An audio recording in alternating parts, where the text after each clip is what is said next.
Hermanos, el Señor nos bendiga ricamente. Adoramos y bendecimos su santo y bendito nombre.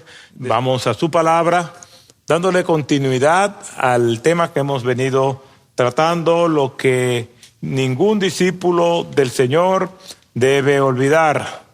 Y hemos zarpado del capítulo 2 de la epístola del apóstol Pablo a los Efesios y hemos venido surcando y navegando por esos textos bíblicos y ya estamos llegando al final de eso que ningún discípulo del Señor debe olvidar.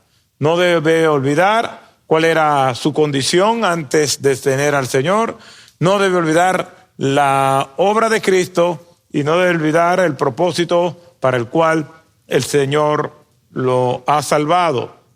Así que les invito nuevamente a que vayamos a Efesios capítulo 2. Ese ha sido nuestro texto por el cual hemos estado navegando todos estos domingos y vamos a leer nuevamente los versículos del 1 al 10. Efesios capítulo 2, versículos del 1 al 10. Dice así la palabra del Señor. Y Él os dio vida a vosotros, que estabais muertos en vuestros delitos y pecados, en los cuales anduvisteis en otro tiempo según la corriente de este mundo, conforme al príncipe de la potestad del aire, el espíritu que ahora opera en los hijos de desobediencia, entre los cuales también todos nosotros en otros tiempos vivíamos en las pasiones de nuestra carne, satisfaciendo los deseos de la carne y de la mente, y éramos por naturaleza hijos de ira, lo mismo que los demás.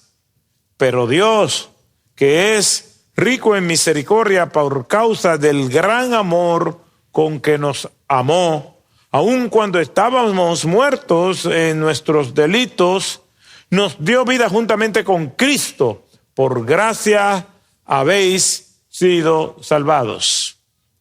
Y con Él nos resucitó, y con Él nos sentó en los lugares celestiales en Cristo Jesús, a fin de poder mostrar en los siglos venideros las sobreabundantes riquezas de su gracia por su bondad para con nosotros en Cristo Jesús.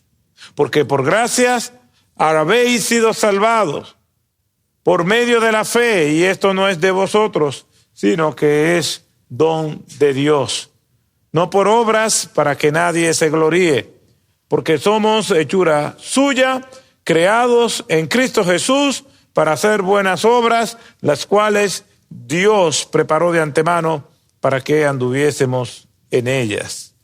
Gracias te damos, Señor, por tu palabra. Tú nos das la oportunidad de leerla.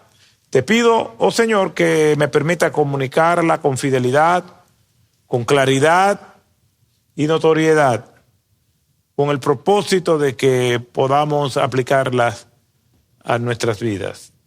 Te adoramos, Señor, en el nombre de Jesús. Amén. ¿Qué somos ahora? Somos discípulos del Señor. Nacimos en una prisión.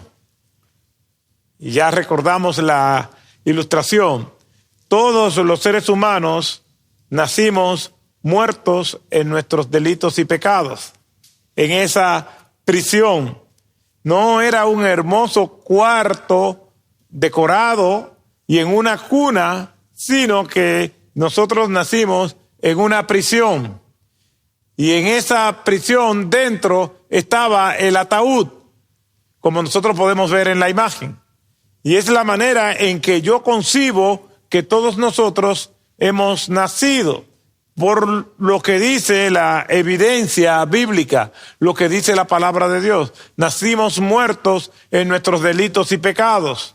Allí estábamos confinados, sin ningún tipo de esperanza. Por más que nos esforzáramos, no había un entendimiento espiritual. porque el hombre natural no percibe las cosas que son del Espíritu de Dios, porque para él son locura, porque se han de discernir espiritualmente. Y ahí estábamos en nuestra prisión, tratando por nuestros propios medios de que ese cuerpo muerto espiritualmente volviera a la vida, pero era imposible. Sin embargo, la Escritura dice, pero Dios, que es amplio en perdonar, nos salvó mediante la obra redentora de Cristo en la cruz del Calvario. Sufrió el oprobio, la humillación, sufrió lo indecible, se humilló hasta lo sumo, dice el apóstol Pablo a los filipenses, para darnos salvación. Y esa obra nosotros no podemos olvidarla. No podemos olvidar que nacimos muertos en nuestros delitos y pecados. No podemos olvidar que Cristo murió en la cruz del Calvario por nosotros, y todo eso lo hizo con un propósito, y es lo que estamos viendo en este capítulo 2, versículo 10, que leemos nuevamente. Porque somos hechura suya, creados en Cristo Jesús para hacer buenas obras.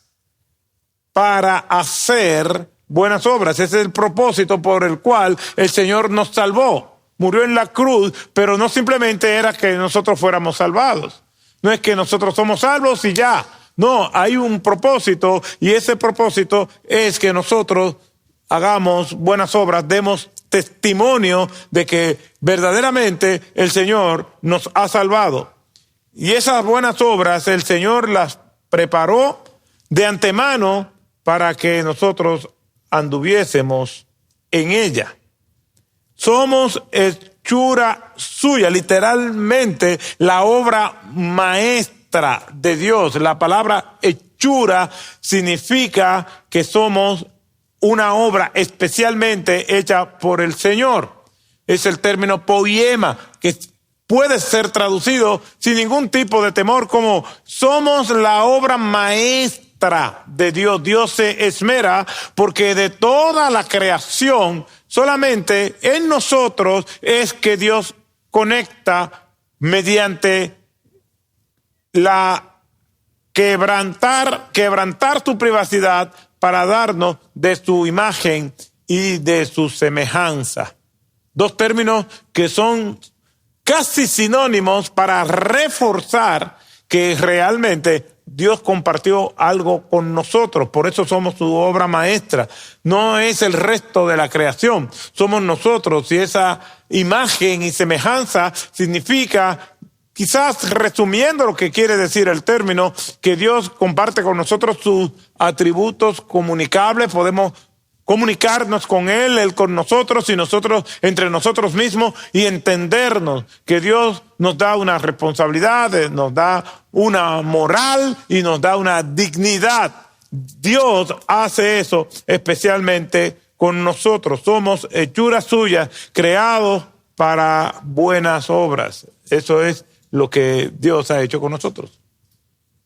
Una persona puede decir, yo soy cristiana. Sí, pero ¿dónde está la evidencia de tu cristianismo? El Señor tuvo tanta misericordia de nosotros que, según lo que nos dice en 2 de Corintios 5:17, si alguno está en Cristo, nueva criatura es.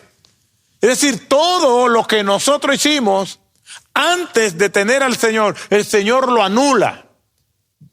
El apóstol Pablo le dice a los Gálatas que el acta de los decretos que nos era contraria, que nos acusaba, todo ese faldo de pruebas que agravaban nuestra condición delante de Él, que nos hacía culpable, y por eso había una sentencia judicial en contra de nosotros que decía que no teníamos ningún tipo de esperanza. Todo eso lo anula Cristo en la cruz del Calvario, para que nosotros entonces evidenciemos que Él hizo esa obra por nosotros. Hay personas que dicen, sí, pero yo conozco al Señor, yo soy cristiana, pero no hay pruebas, no se ve un cambio en Cristo. Tiene que haber un cambio en tu manera de pensar, en tu manera de hablar, en tu manera de actuar. Si alguno está en Cristo, nueva criatura es. No es tan sencillo con decir, yo soy cristiano y yo soy cristiana y me bauticé. No es eso tan simple, es más que eso. Tiene que haber una prueba contundente. Y cada persona debe saber con conciencia clara si verdaderamente es un creyente.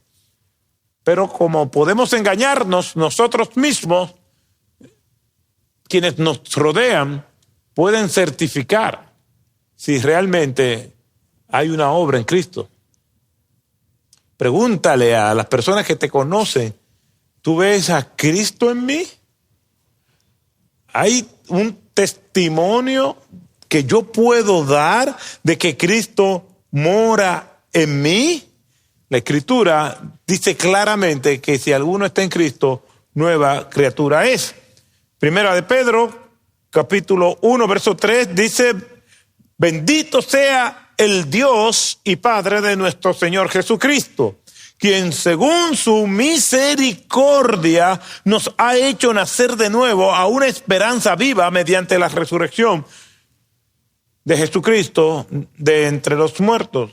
Es lo que Pablo le dice a esos hermanos de Éfeso, que somos hechura de Dios. Dios nos ha hecho nacer de nuevo, dice Pedro, a una esperanza viva. Quiere decir que tiene que haber una transformación en la manera de pensar, en la manera de hablar y en la manera de actuar.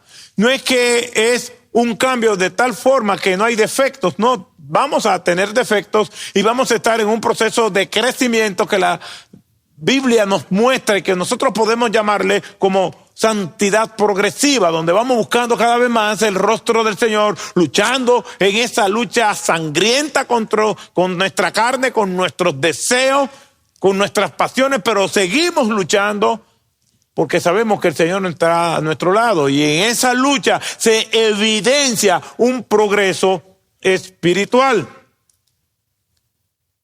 Eso es lo que nos muestra la Escritura. También pues, nosotros podemos leer en Juan capítulo 1, versículo 11 al 13, a lo suyo vino y los suyos no los recibieron. Pero a todos los que les recibieron, les dio el derecho de llegar a ser hijos de Dios. Es decir, a los que creen en su nombre, que no nacieron de sangre, ni de la voluntad de la carne, ni de la voluntad de varón, del hombre, sino de Dios. El Señor nos ha hecho hijos de Él. Y los hijos normalmente parecen a sus padres en su manera de actuar. Todos nosotros creamos o formamos nuestra personalidad en un laboratorio experimental que es el hogar o la forma en que nos criaron. Y nosotros de alguna manera u otra somos un reflejo de lo que fue nuestro hogar o de lo que fue nuestra crianza. Y a veces los padres hablan cosas delante de los hijos que son pequeños y esos hijos después las repiten y dicen los padres, ay, pero yo no sé de dónde ellos sacaron esas cosas. Relajos, dichos, expresiones, y los niños las sueltan delante de las visitas y delante de los amigos. Y los padres con vergüenza dicen, ay, eso seguro fue en la escuela. Hubo una madre que se atrevió a decir, seguro fue en la iglesia con otros niños, oiga. Buscando culpar, pero realmente nosotros somos un reflejo de nuestro hogar de origen. Y Cristo nos ha hecho sus hijos, Dios nos ha hecho sus hijos, pero a todos los que le recibieron le dio el derecho de llegar a ser hechos hijos de Dios. Por lo tanto, ahora ya nosotros no reflejamos nuestro hogar de origen, sino adoptamos adoptamos el carácter de Dios en nuestra vida, porque somos hijos de Dios. Así como los hijos representan a los padres, aunque los padres digan que eso es malo que los hijos hacen, lo aprendieron en la iglesia, nosotros sabemos dónde fue. De igual manera, los que somos hijos de Dios, reflejamos a Dios en nuestra manera de ser, en nuestra manera de pensar, en nuestra manera de actuar, en nuestra manera de hablar. El Señor, al salvarnos, borró y anuló toda culpa y nos dio una nueva identidad. Y nuestra identidad es que nosotros somos hijos de Dios. Nuestra identidad es que nosotros representamos a Dios. El mismo apóstol Pablo le dice a los corintios: somos embajadores en el nombre de Cristo. Primera de Corintios 5:20, segunda de Corintios 5:20. Somos embajadores, y un embajador lo que hace es que representa un estado ante otro estado, y nosotros estamos representando a Dios en la embajada aquí en la tierra, y lo que nosotros hagamos va a hablar bien o mal de Dios. Hay personas que no conocen al Señor, ni siquiera leen la Biblia, pero se forman un criterio de Dios. Y tú te preguntarás, pero si esa persona no conoce de Dios, ni siquiera ha leído la Biblia, ¿cómo es posible que esté opinando acerca de Dios? Y de manera negativa. ¿Por qué? Porque estas personas, hay una Biblia que ellos están leyendo, y es nuestras vidas. Ellos no leen la Biblia, pero están leyendo nuestras vidas, y sobre la base de la lectura y la conclusión que están sacando, ellos están formando un criterio acerca de Dios. ¿Por qué? Porque nosotros reflejamos al Señor. Somos embajadores, representamos al Señor aquí en la tierra. Somos hechura de Dios. Somos su obra maestra, su obra de arte, creados en Cristo Jesús. Eso es lo que Cristo ha hecho en la cruz del Calvario. Calvino dijo lo siguiente: ¿veis entonces que esta palabra creados es suficiente para tapar las bocas y dejar de lado el cacareo de gloriarse por tener algún mérito? Todo lo que nosotros somos ahora, los que nosotros hacemos ministerialmente, lo que nosotros hacemos en nuestros trabajos, los méritos que nosotros podamos tener como estudiantes, como empleados, y en cualquier área, todo lo bueno que hay en nosotros es porque nosotros somos hechura de Dios. Cuidado con robarse la gloria. No es por tus méritos, no es por mis méritos, es por la gracia de Jesucristo en nuestras vidas. Si no, no hubiera pasado nada en nuestras vidas. ¿Por qué? Porque nosotros somos hechura de Dios, y Calvino lo está diciendo muy bien. Todo eso que Dios ha hecho es para tapar la boca de los que quieren jactarse en sí mismos. Cada vez que tú veas que estás haciendo algo, cada vez que yo vea que estoy haciendo algo que es elogiado, que tiene algún tipo de mérito, es porque el Señor puso gracia en mí, porque puso misericordia, no porque sea mis propias capacidades. ¿Y cómo le cuesta al ser humano eso? Siempre tenemos la tendencia a creernos que somos mejores, que somos importantes, que somos de una élite, que somos de una casta especial. ¡No! Todos nosotros íbamos al derricadero, estábamos en el abismo, allá en lo más profundo, y el Señor por gracia y misericordia nos salvó. Pues entonces, si es por gracia y misericordia, para Él toda la gloria y toda la honra. No hay nada en nosotros. La Biblia nos enseña que nosotros no reconozcamos los méritos humanos. Al contrario, sí debemos de hacerlo, pero no yo en mí, sino yo a los demás. Alguien dirá, pues entonces si alguien tiene un talento, no debemos reconocérselo. Sí, mi meta es reconocer tus talentos, todo lo bueno que tú haces, elogiarte y decírtelo en público, pero cuidado, eso no es tuyo, la gloria es del Señor. De hecho, la Escritura dice que debemos reconocer a los que nos amonestan en el Señor y nos presiden, que debemos estimularnos a las buenas obras. Cómo funciona esta dinámica de Dios es que yo, al que veo haciendo lo bueno, al que tiene mérito, al que lo ha hecho bien, al que se ha comportado con sacrificio y excelencia para hacer algo, aquel que ha entregado todo, yo debo elogiarlo. Qué bien lo hiciste. Y si lo puedo hacer en público, lo hago. Extraordinario, muy bueno. Pero si por si acaso a mí se me olvidó decírtelo, no debes sentirte mal. Porque si te sientes mal, Posiblemente trabajaste para ti, para tu gloria y para tu honra. Mi deber es estimular al que lo ha hecho bien.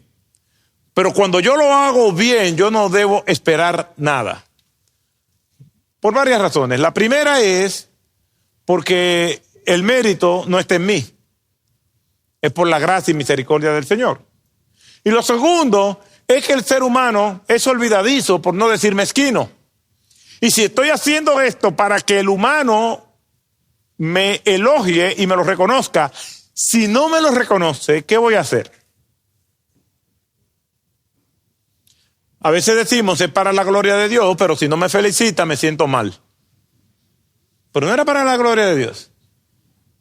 Entonces el Señor nos ha creado y de temprana edad espiritual o cronológica debemos entender que Dios nos llama a servirle, que Dios nos ha creado para que en esta nueva identidad que nosotros tenemos, nosotros hagamos lo que Él nos ha mandado hacer, vivamos para su gloria, vivamos para su honra, vivamos para Él, y esas obras ya Él las preparó de antemano para que nosotros anduviésemos en ella. Es nuestro trabajo encontrar esas obras, es nuestro trabajo descubrir la voluntad de Dios de esta nueva identidad. Cuando una persona está en Cristo, cuando una persona se convierte a Cristo, ahora tiene que orarle al Señor para, mediante el estudio de la palabra, la compañía con otros creyentes, pueda entonces encontrar cuál es el llamado que Dios le ha hecho, cuál es el propósito de Dios para su vida de manera particular.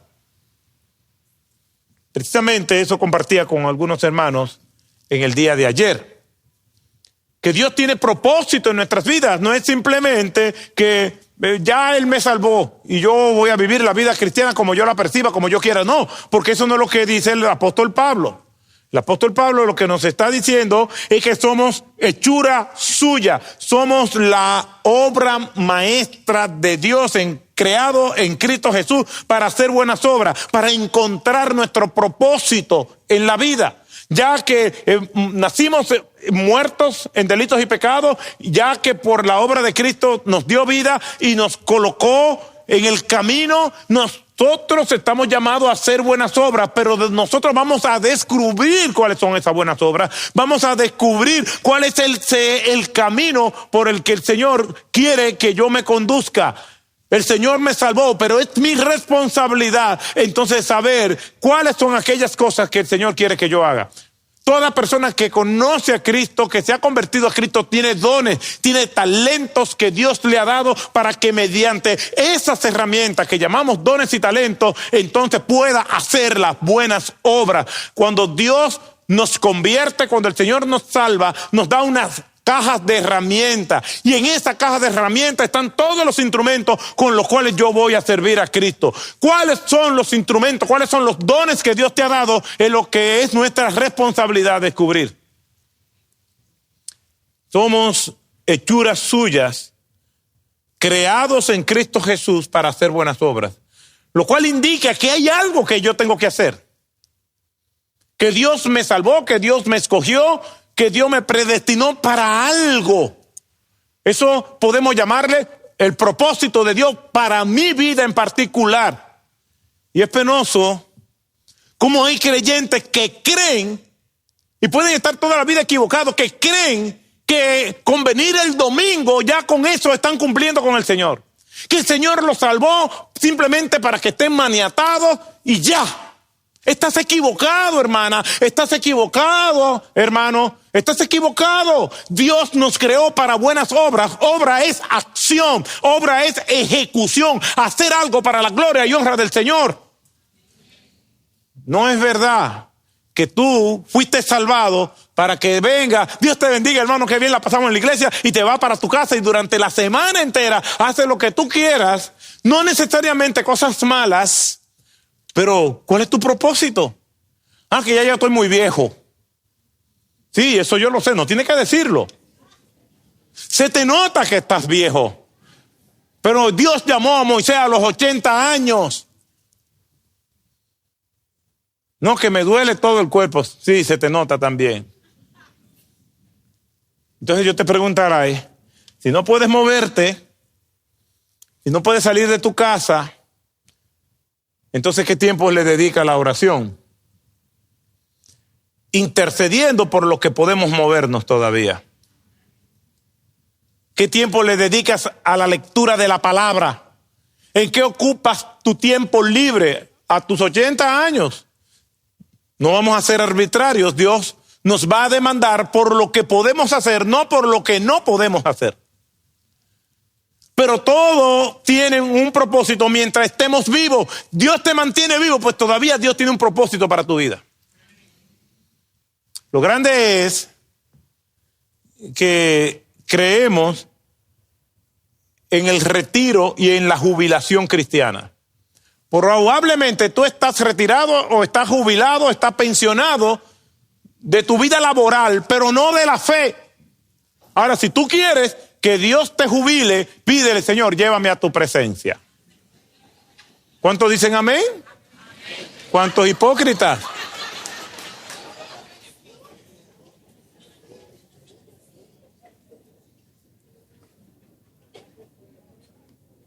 Que el Señor, sí, llévame.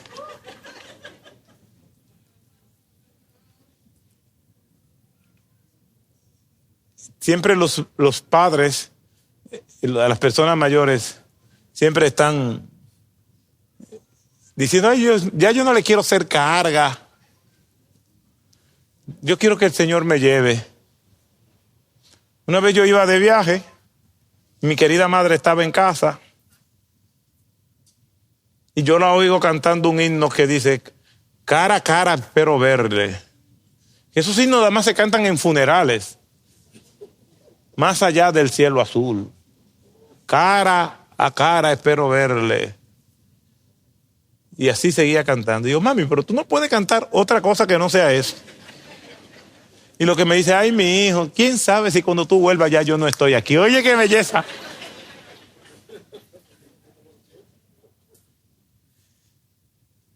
Pero yo sé que mi mamá es una mujer de oración. Por lo menos eso puede hacer.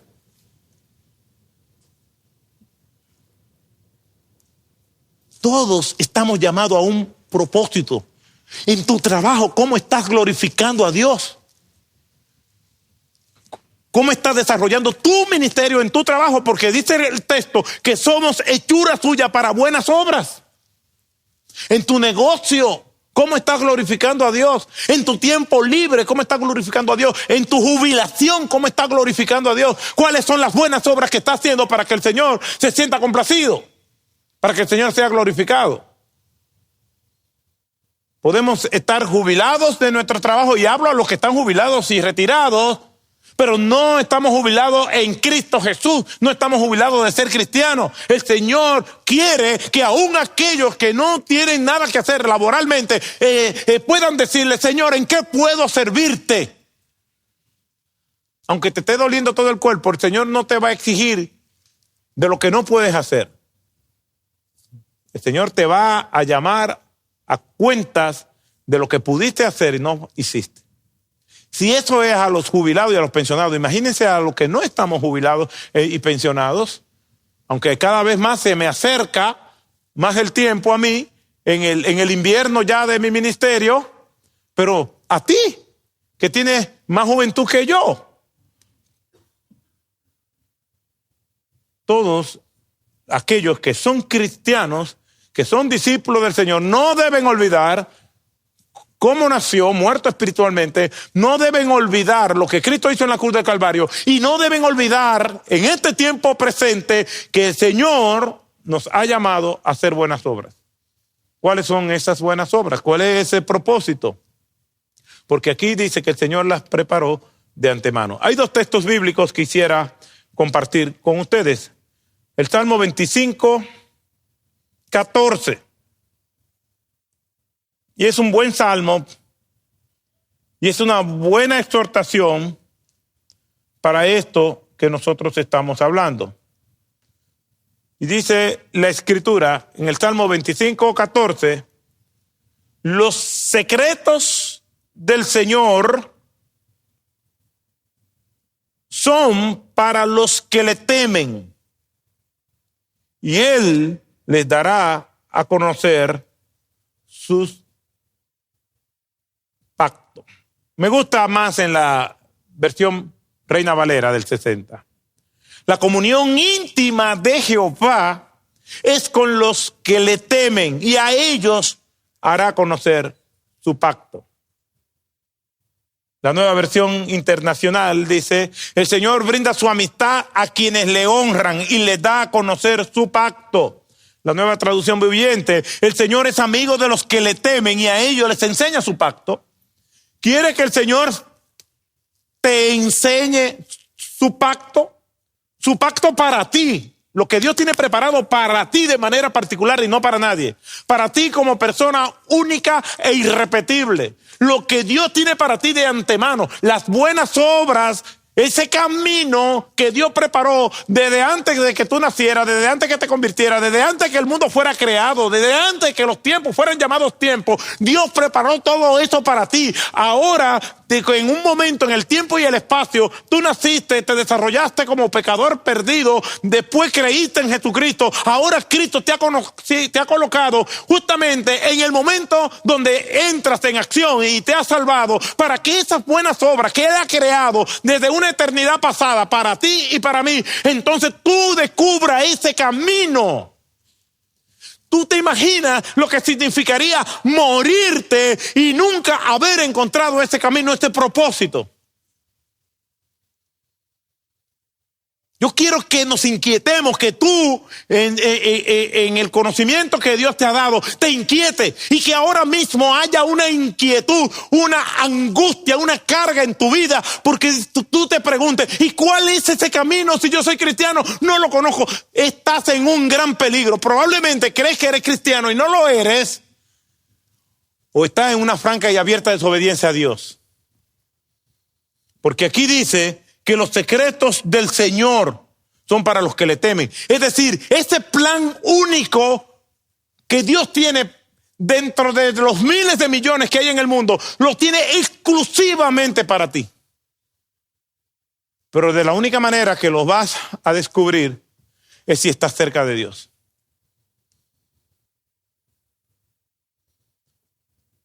Lo dice el Salmo. David dijo esto.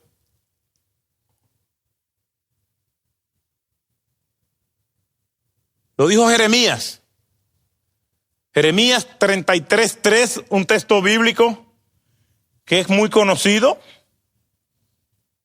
Vayamos a Jeremías, capítulo 33, verso 3. ¿Qué dice Jeremías? Clama a mí y yo te responderé.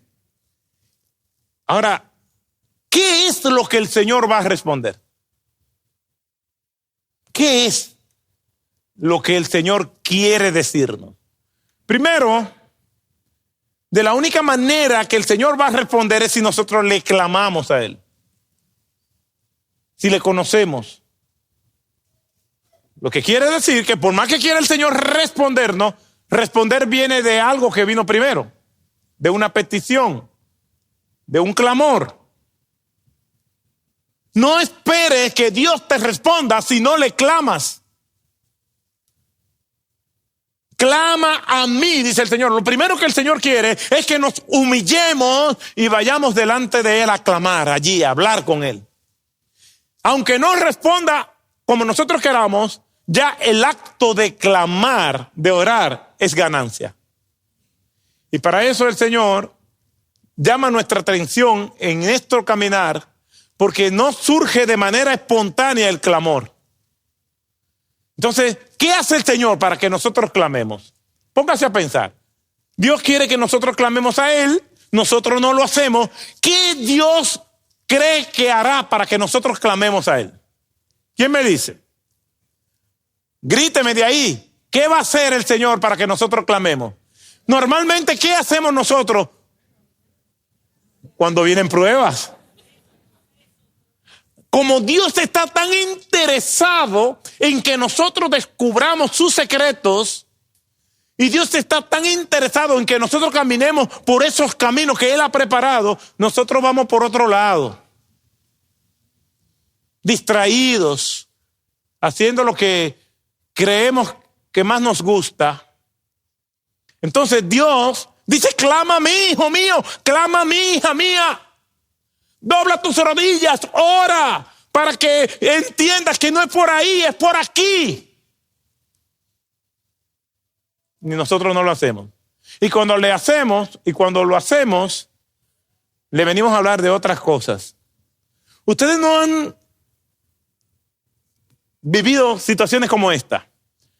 Alguna persona que usted conoce y usted tienen temas pendientes para hablar. Y son cosas que hay que resolver. Y cuando se juntan, usted está esperando que esa persona le hable de eso y le habla de cualquier otra cosa menos de eso. Y alguien le pregunta, óyeme, ¿te juntaste con fulano o fulana? Sí. ¿Y hablaron? Cada vez que yo quería meter el tema me lo desviaba. A mí me lo han hecho muchas veces. Y a veces vamos delante del Señor a clamar, pero no para hablarle lo que Dios quiere que nosotros le hablemos, sino nosotros venir con nuestra propia agenda. Clama a mí y yo te responderé. Primero hay que clamar. Pero para escuchar la voz de Dios, tenemos que estar cerca de Dios, porque eso es lo que nos dice el Salmo 25:14. Los secretos de Jehová son con las personas que le temen. Y Él no va a vociferar sus secretos. Él lo va a decir en secreto, porque es para nosotros, no para los demás. Clama a mí y yo te responderé. Y te revelaré, ¿qué? Cosas grandes. ¿Usted sabe lo que es cosas grandes? Grandes. Pero es Dios que está diciendo. Dios está diciendo, y te responderé cosas grandes. No es como nosotros, que somos exagerados. Es Dios, el Dios de infinita bondad, de toda gracia y misericordia, el Dios Jehová de los ejércitos, todopoderoso, que todo lo conoce. Ese Dios que mora en los cielos, este eterno y grande Dios, está diciendo, yo te voy a responder y te voy a revelar cosas grandes y ocultas. Quiere decir que los secretos de Dios para tu vida es una tarea y una responsabilidad tuya y una responsabilidad mía, descubrir esos caminos que Dios ha hecho para que nosotros andemos en él. No estamos hablando de salvación, estamos hablando de propósito por el cual fuimos creados para andar en ese propósito de Dios. Y Dios quiere que le clamemos y dice que esos secretos nosotros no los conocemos. Te revelaré cosas grandes e inaccesibles que tú no conoces. Y yo creo que la vida como la manejan algunos creyentes es porque no conocen lo que Dios tiene para él. Y Dios nos ama tanto y quiere que nosotros le clamemos a él, que nos manda pruebas. Y a veces pruebas muy difíciles, fuertes. Y la semana pasada leía de Corrie ten Boom, una anciana que tenía una joyería en la ciudad de Rotterdam, en los Países Bajos. Y esa joyería tenía varios niveles. Abajo estaba la joyería y arriba la casa. Y en el tercer piso, entre el segundo y el ático, había un cuarto que tenía un closet que le decían el refugio secreto. Y así escribió ella el libro, El refugio secreto, y donde ella refugiaba a judíos que estaban siendo perseguidos por los nazis. Y ella decía que Dios, al enviarnos carga, no es con el propósito de romper nuestras espaldas, sino de doblar nuestras rodillas. Dios está tan interesado, te ama tanto, que te está enviando pruebas para que tú clames a él, para que puedas encontrar el camino. Así obra Dios. No nos gusta, pero es la única manera de que Dios pueda cumplir su propósito en nosotros, porque somos hechura suya, creados en Cristo Jesús para hacer buenas obras. Hay un propósito. Lo vemos, Salmo 25, 14, lo confirma en Jeremías 33, 3. El Señor nos ha llamado para vivir en eso. ¿Cuál fue el propósito de Dios en liberar al pueblo hebreo de Egipto? Y una vez más, vemos 3 etapas. El pueblo hebreo en Egipto, la transición en el desierto y después la tierra prometida. Para la mayoría de los hebreos, el propósito era ser libres. Sácanos de ahí de Egipto, no importa. Lo que queremos es salir de Egipto. Querían librarse de la esclavitud, pero ellos no tenían en cuenta que había algo más allá de la libertad. La libertad sin propósito no sirve. Y la gente comienza a confundir privilegios con derechos. Y vivimos en la tiranía de esa confusión. Muchas personas están haciendo y demandando que se le complazca en sus caprichos y en sus perfecciones y en sus cosmovisiones. Y eso lo han vuelto tiranía, y esa tiranía se ha convertido en ley, y eso ahora se ha convertido en una obligación, y hay de aquellos que no se sometan a esa nueva forma de dictadura democrática, entre comillas. La palabra del Señor nos dice, nos enseña con claridad que nosotros hemos sido creados con un propósito. No para nosotros hacer lo que mejor nos parezca, sino para encontrar ese propósito. Y Dios nos ama tanto que a veces nos manda pruebas para que clamemos a Él, y en medio del clamor, entonces nosotros podamos encontrar el camino. Decimos el Salmo 23, que nos encanta. Jehová es mi pastor, y en lugares de delicados pastos, tu vara y tu cayado. No diga ese salmo. Dice, tu vara y tu cayado me infundirán aliento. ¿Sabe lo que es el cayado? Una vez dijo un niño, el asistente del pastor que nunca hablaba, el cayado.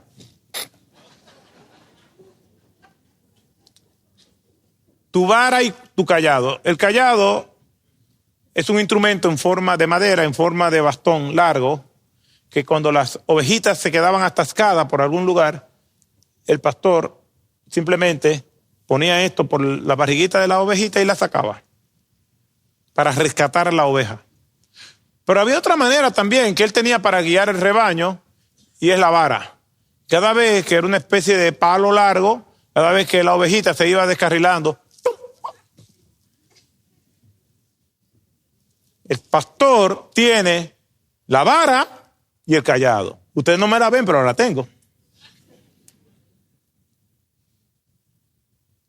Y esa vara y ese cayado, el pastor la tiene, y nuestro pastor es Dios.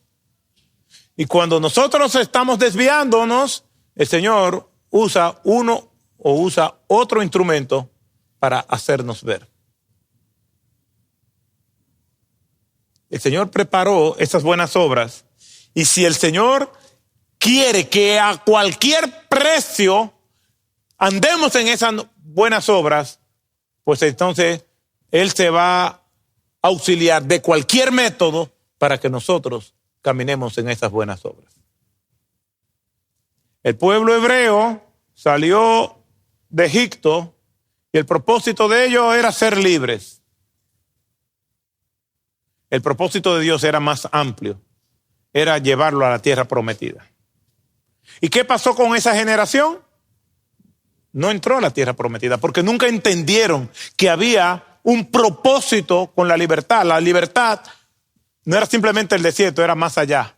No era libertad por libertad.